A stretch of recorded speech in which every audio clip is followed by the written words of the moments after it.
Hey there, and welcome to the Girl Means Business podcast, the show where we're all about helping you feel confident both as a mom and a business owner. I'm your host, Kendra Swalls, mom of two, former teacher, and full-time photographer and business coach. Each week, we'll discuss the challenges, success, and secrets that make you say, I can do this, because you absolutely can. So pop in those earbuds, grab your favorite snack, and let's get ready, because this girl means business.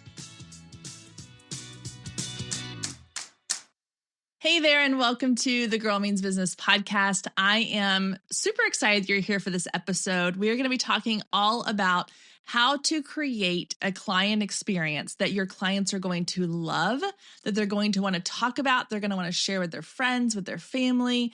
And that is a key piece of getting your business to grow, is having people talk about it. But before we get into all of that, I don't typically share a lot about like the personal stuff in my life. I don't really start every episode with a long, boring intro of like what's going on in my world. I know a lot of people do that. It's not my favorite thing about podcasts. And so I don't typically do that, but I wanted to share with you two quick things because I find them really helpful and also kind of entertaining. One is that I actually previously recorded this episode. We went on spring break last week. We went on a trip. And while I was gone, I was like, before we left, actually, I was like, I want to have all my stuff done. I want to be able to come home and not have to jump right back into work. I want to be able to kind of have a little bit of time to unpack and do laundry and, all the things that come with being gone for a week. And so I recorded, I thought I had uploaded. I got home late last night, and realized the episode did not get uploaded. It actually got recorded, but I can't find it anywhere in my files, anywhere on my computer. It has vanished. It has disappeared into the ether. I don't know what happened to it. So I am re-recording this episode the day before it goes live, which I very rarely, if ever, do. So you're getting a rare glimpse into my world as it's happening when you're listening to this. The second thing I want to mention is something that of an experiment, I guess you would call it, that I have done recently that I wanted to share a little bit about because it has helped me greatly with just sort of my mental health, with spending less time on my phone. And that is about a week and a half ago, I completely removed Facebook from my phone. So, and specifically just Facebook. Now I still have Instagram and Threads on my phone, primarily because those are phone-based apps. They are not great on the desktop, but I don't find myself scrolling through them as much as I do. It's not as much of a habit as Facebook was. Facebook for me was my mindless scroll. The problem with Facebook for me is that it becomes this trap of comparison, of feeling less than, of wanting to know like, oh, well, why am I not accomplishing these things? Why am I not involved in that thing? Why am I not a part of this? Why are these people being so much more successful than I am? Like there's a lot of things that go on mentally when I scroll Facebook. It's also an election year, and I hate election years, especially the last couple of elections. They stress me out. I don't want to get involved in all of that. So I just thought, you know what? It's probably better that I don't spend time on Facebook. But what I found was I was picking up my phone and just mindlessly, like without even thinking about it, opening the app and scrolling. So I decided to remove it from my phone so that the only way I really access Facebook is via my computer. And I typically will now check it maybe once a day, sometimes every other day. When we were on vacation, I did not check it at all.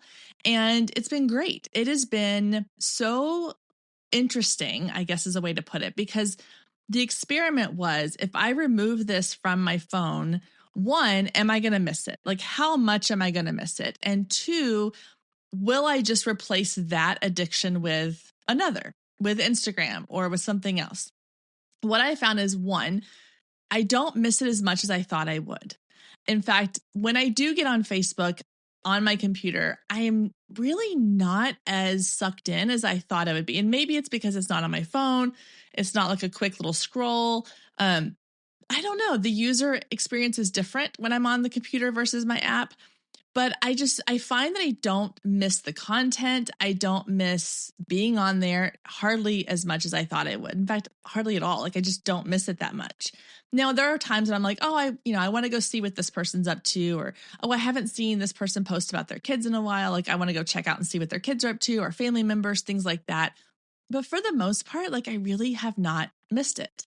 And then the second part was, am I going to replace this with just another kind of addiction? Because that's really what it was. It's an addiction. Social media is an addiction.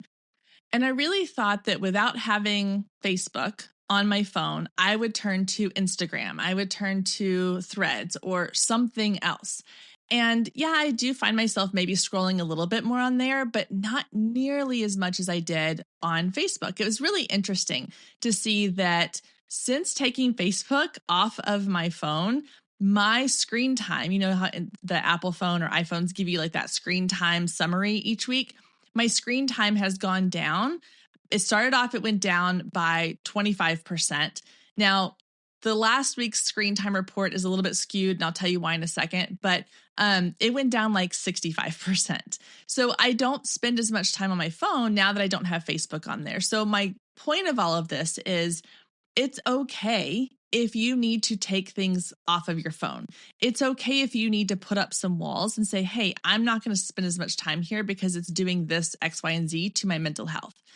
As a business owner, I struggled with this for a while because I thought if I remove Facebook from my phone, or if I don't get on Instagram for a while, I'm going to lose parts of my business. I'm not going to be able to advertise or talk about my business, or I'm going to lose momentum in my business.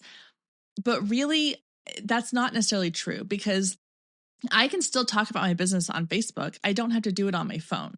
And the time that I was spending on that app was not about business. It was personal. It was just me scrolling. So I can still do what I need to do for my business on those platforms without spending as much time on those platforms.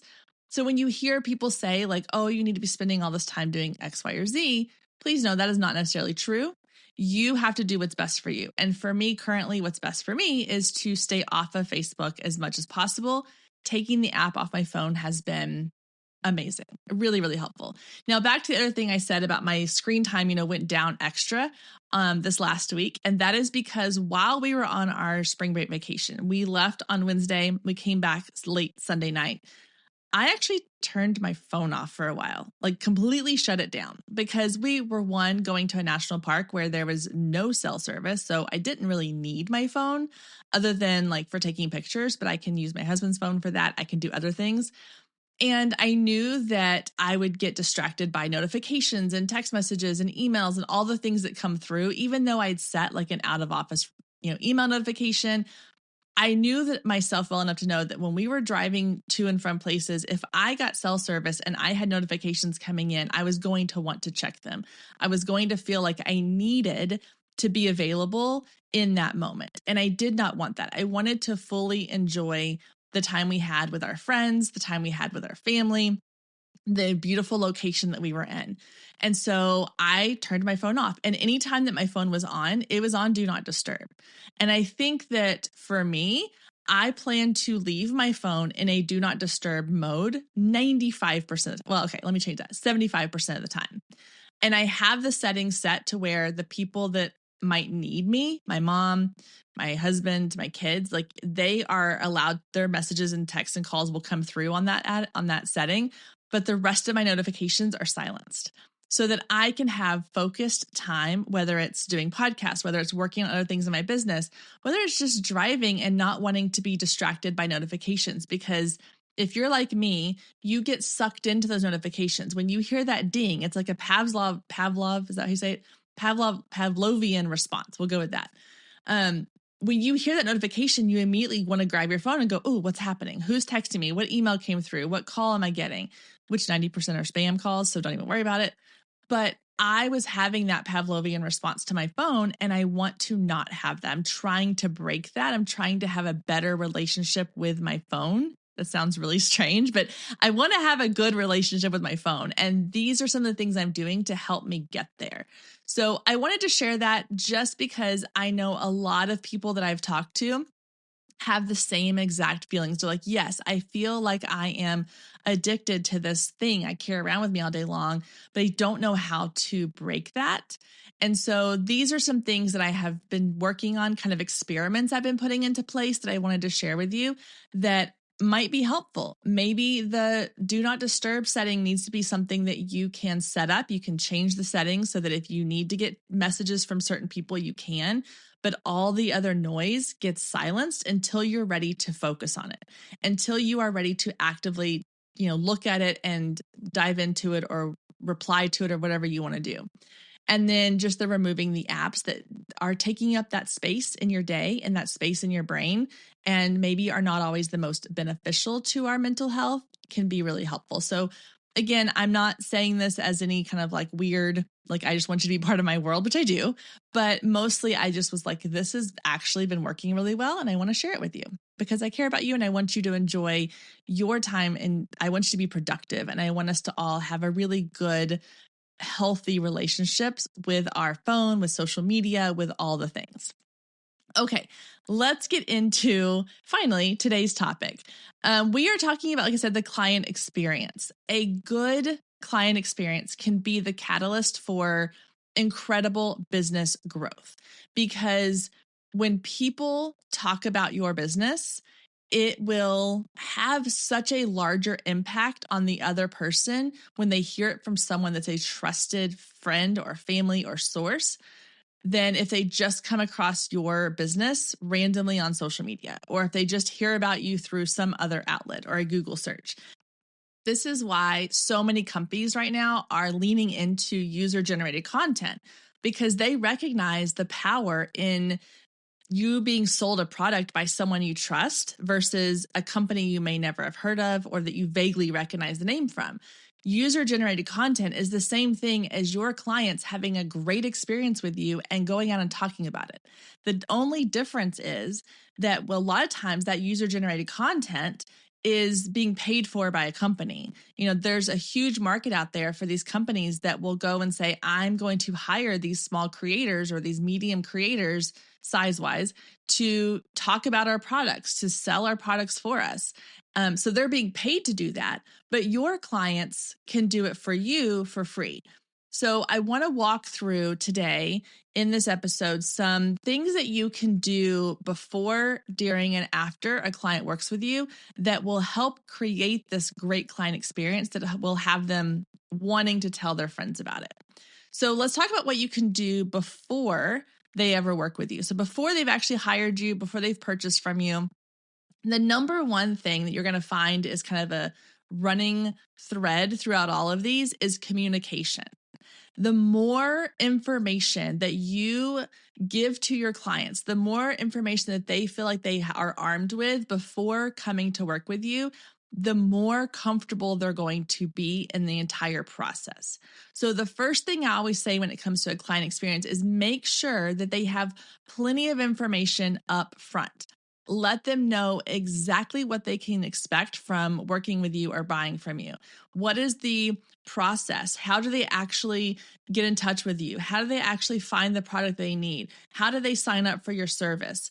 What are the steps? Do they need to click on something? Do they need to actually have a conversation with you? Is there a meeting at the beginning? This is going to look different whether you sell a service or a product and what type of service or product you offer. So if you're selling a product, then your upfront process might look a little different because you don't have as much necessarily information to give. You might talk about the shipping process. You might talk about the purchasing process, what different payment options are available, those kinds of things. Whereas with a service, there might be a little bit more involved because they're going to want to know about, is there a refund policy? What happens if one of both of us can't complete the service, or what if I'm not happy with my service, or, what are the steps leading up to this? Do we have to have a call? Those kinds of things. The more of that type of information that you can put out into your content, whether it's on your website, on your social media, in maybe like a packet they can download, a welcome guide, all of that stuff. This is something that I see a lot of people struggling with, is because they feel like they want to gatekeep a lot of this information. They're like, well, I want to get them on a call with me and then we can discuss it. The problem is people want information. In order to sign up for a discovery call or a sales call, or to get in, to even send you an email and ask you a question, they need to feel comfortable going into that, knowing that they're going to get their question answered and not just be sold to. And B, they want to know that you're not going to kind of bait and switch them, that you're not trying to hook them in and then you're going to like sell them some hugely expensive service or product or whatever. So the more information you can give them, the better. One thing I always tell people when they ask me, A, what information do you need to have on your website? And B, what type of content should I be putting out on social media? Go to your frequently asked questions. That is a gold mine of information. To get your frequently asked questions, those are what they sound like, questions that you are commonly asked about your products or service. And these don't necessarily have to be questions that are asked directly to you. They could be questions that other clients or other people in your industry are asking online. There are so many places, and I talk about it in the episode where I talk about how to come up with content ideas. There's tons of places where you can go and figure out what it is your audience wants information on. And those are become your frequently asked questions.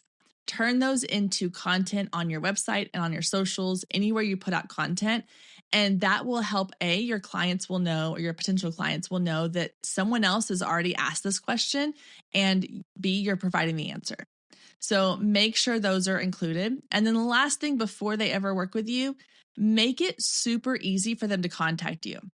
One of the things I do inside of my Focus Photographer membership is I do audits. So I will audit people's websites or social things.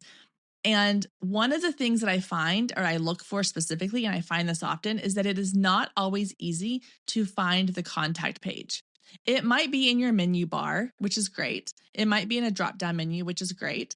But I want it on every single page. When I'm scrolling through someone's website, if I have to go all the way back to the top of the page to get to the main menu and click contact or email or whatever, it's frustrating. And I know that sounds really simple, but again, if people have to go through too many steps, they aren't going to do those steps. So if you have a contact me button everywhere on every single page, like if someone is scrolling through your about me page and they get to the bottom of your section where you talk about, who you are and what you do, have a contact me button. If you're a photographer and you have a portfolio page where you're sharing photos of all of your, great favorite sessions, in the middle or at the bottom, have a contact me button. If you are selling a product, on each page, have a contact me button in case they want to reach out to you with questions. Let them know that you are readily available to contact, so that they can contact you and have a conversation with you. That's going to make them feel way more comfortable than they would if it was like you can have to go to the very bottom of the page, this tiny little corner, and it says contact you. I'm not saying you have to share like your phone number or even put your email address out there. The contact button is great because then it's kind of keeping your information hidden a little bit, but they can fill out the form to send to you and then you can reach out to them. Stay with us. We'll be right back. If you have been listening to the Girl Means Business podcast for any amount of time, then you know my love of email marketing runs deep. Not only is it a great way to generate new leads, but it's one of the most effective methods for nurturing warm leads and turning them into sales. Now, over the years, I've tested several email platforms, and my favorite by far is Flowdesk. Not only do they make email marketing simple and easy, even for the technically challenged, but they have everything you need to create stunning emails, capture leads, make sales, and automate the entire process, giving you time back in your busy day. And the cherry on top is you're only charged one flat fee no matter how many subscribers you have. So while other platforms will increase your price when you go over your pricing tier limit, Flowdesk has no price increases or hidden fees. If you're ready to give Flowdesk a try, click the link below in the show notes to save 50% off your first year. Let Flowdesk help you design emails people will love. Click the link below and check it out. I have a feeling you're going to love it just as much as I do.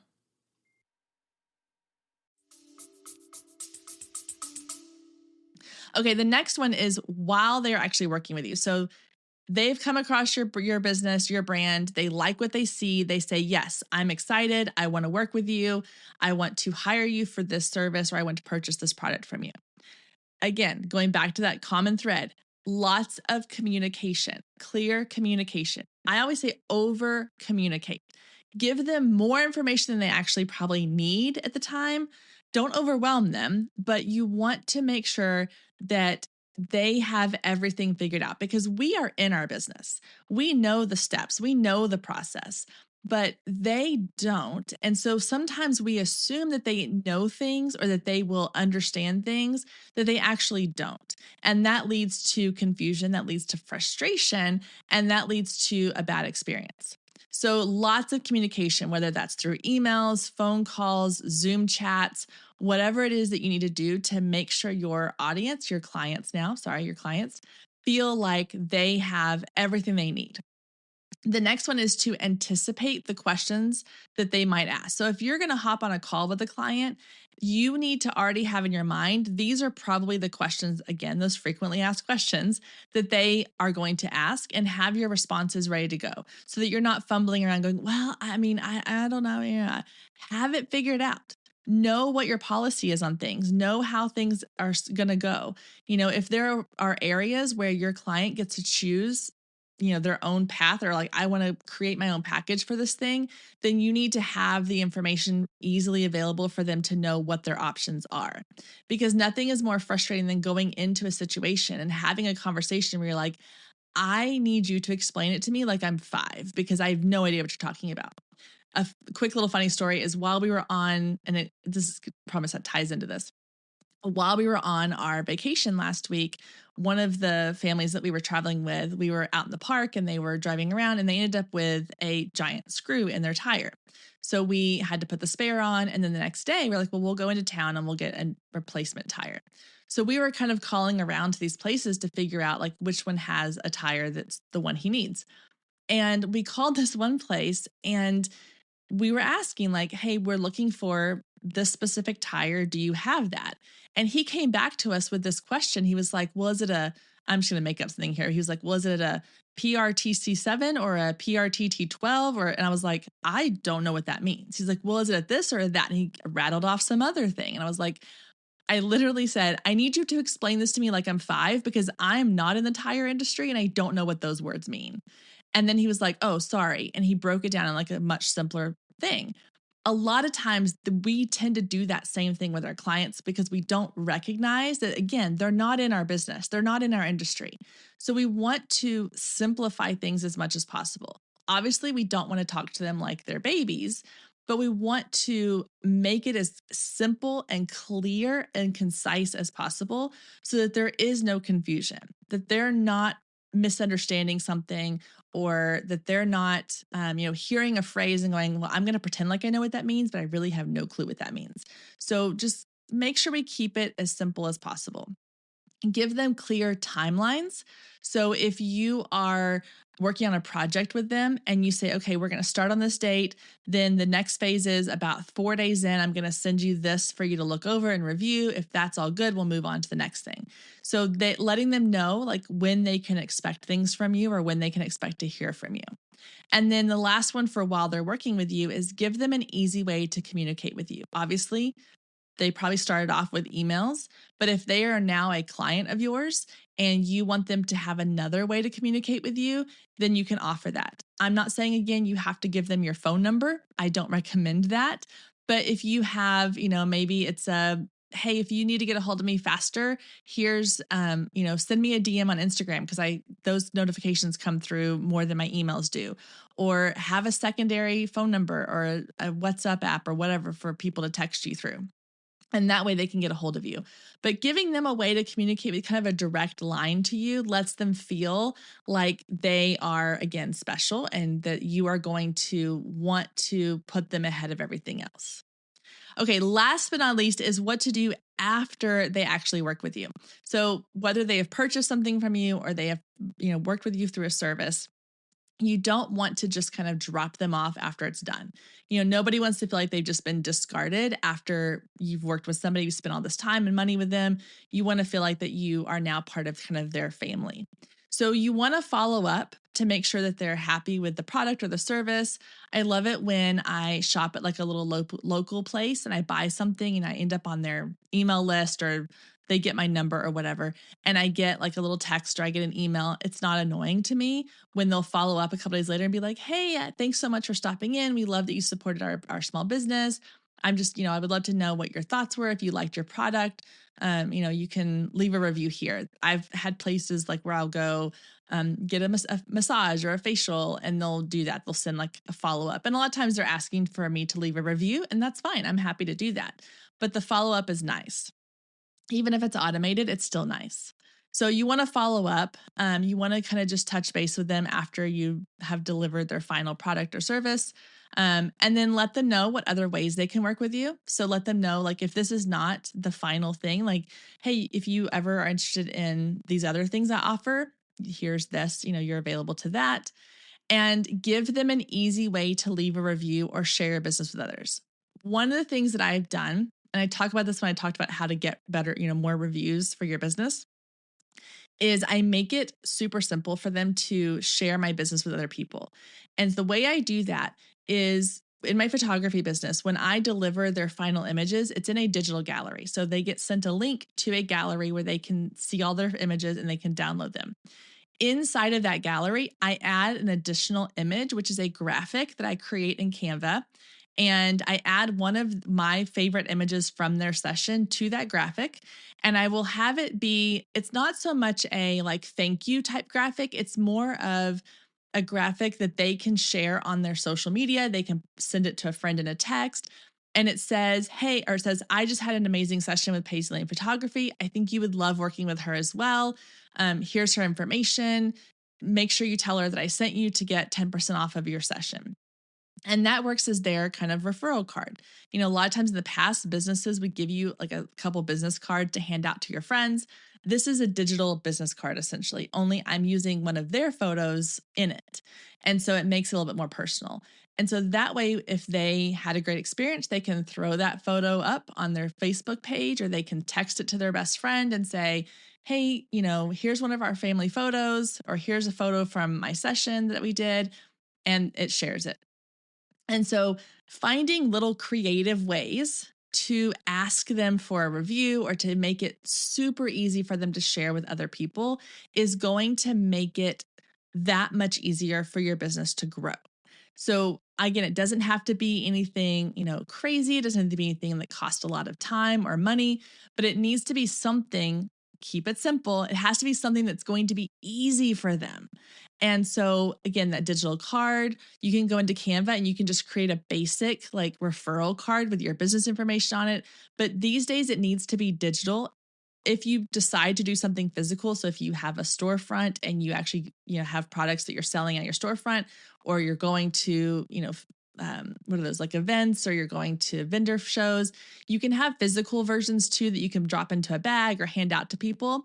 But if you have a digital version that you can email to them or that you can send to them in some way, that's going to make it even easier for them to like throw it up on a social page.